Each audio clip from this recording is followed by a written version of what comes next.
Maybe some of them are here today. The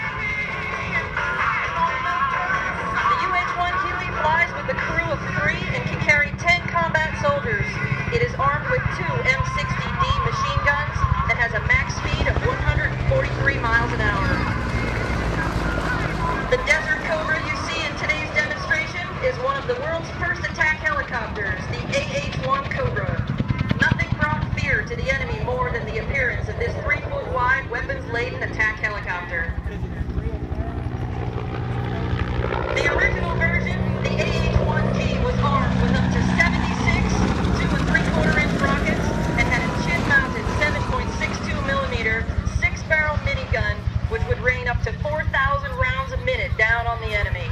And if you really wanted the bad guys to have a bad day, there was an optional 40mm grenade launcher that shoots 400 rounds a minute.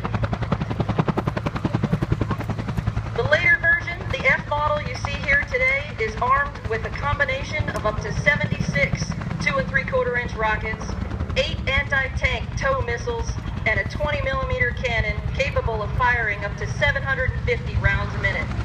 The max speed of the Cobra is 220 miles an hour.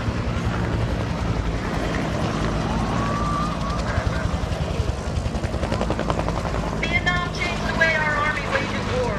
Air mobility worked, and it worked well, through Desert Storm and into the current Gulf War. We are extremely proud of the men and women who maintain and fly these aircraft.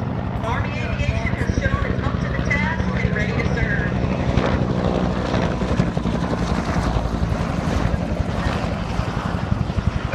Get your cameras ready for their last pass as I introduce today's helicopter crews. In the Huey, we have retired Marine Colonel and Vietnam veteran Mike Holland, and retired Army Colonel and Vietnam veteran Don Conaway. Today's crew chief in the Huey is